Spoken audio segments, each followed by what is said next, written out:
Iktar kmien illum tlaqqa l-Kunsill dwar l-affarijiet barranin tal-Unjoni Ewropea biex fost oħrajn iddiskutejna l-proposta li ressaqna ġimgħa ilu biex l-Unjoni Ewropea tgħin lil poplu Libjan u l-immigranti u r-refuġjati li jgħixu fil-Libja fejn qed ibatu minħabba l-ġlied u issa mill-coronavirus.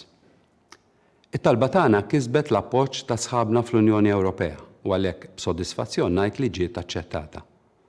Fil-ġimgħat li ġejjin, il-Libja se tingħata aktar għajnuna biex teleb l-isfida komuni tal-coronavirus.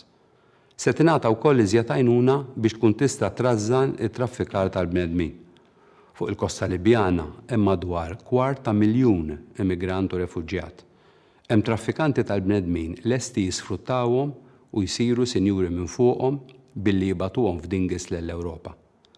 Tajjeb li fl-għajnuna li se tingħata l-Libja hemm ukoll għajnuna lill-Gwardja tal-Kosta Libjana biex irrażnu dan it-traffikar tal-bnedmin mill-Libja. Tajjeb ngħidu li ħafna mir-refuġjati u l-immigranti li jinġabru fil-Libja ikunu ġejjin mill-Afrika u jużaw il-Libja biex jippruvaw jidħlu l-Ewropa. Iżjed tard din is-sena l-Unjoni Ewropea u l-Unjoni Afrikana se naħdmu flimkien biex isir xogħol flimkien ħalli jitjiebu l-kundizzjonijiet tal-ħajja soċjali u ekonomika fil-pajjiżi Afrikani stess biex iċ-ċittadini tagħhom jibnu ħajjithom f'pajjiżhom stess flok ifittxu l-futur tagħhom f'pajjiżi oħra. Dak li tlabna aħna huwa biss pillola biex inaqqas l-uġigħ tal-Libjani. Il-Libja għandha bżonn operazzjoni maġġuri biex terġa' tiġi f'tagħha, tfieq u tagħti ħajja ġdida lil dawk li jgħixu fiha. Nafu bil-qerda tad-djar, skejjel u sptarijiet bil-ġlied u l-effetti tal-pandemija f'dawn iċ-ċirkustanzi diffiċli jistgħu jkunu koroħ ħafna fejn is-sistema tas-saħħa żgur mhux lesta biex tilqa' għal sfida kbira bħal din. Waqt li nilqgħu dal-iżvilupp ta' għajnuna umanitarja lil-Libja bħala pass il quddiem, nafu li l-kriżi umanitarja mhux se tisparixxi.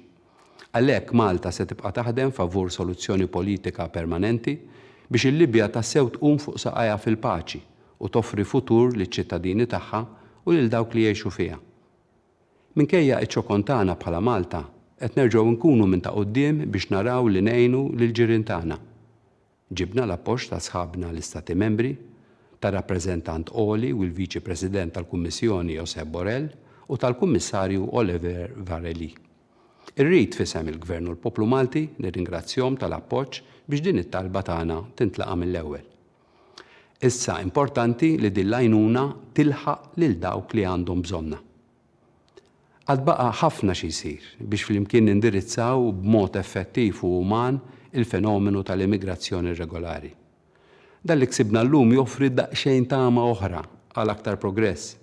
Inħares il-quddiem biex niksbu soluzzjoni fit-tul għall-Libja, biex naqblu kif nirregolaw l-immigrazzjoni lill-Unjoni Ewropea, biex naqblu fuq sistema ta' solidarjetà biex nkunu tassew Unjoni Ewropea u naqsmu r-responsabilità ma' sħabna membri u ma nitħallewx waħedna.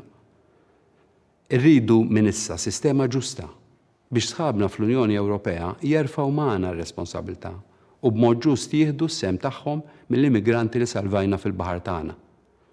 Fl-istess waqt iridu naħdmu ma' pajjiżi tal-Afrika u tal-Asja biex dawk il-persuni li ma jikkwalifikawx għall-ażil u huma fostna jiġu ritornati lura lejn il-pajjiżi minn telqu.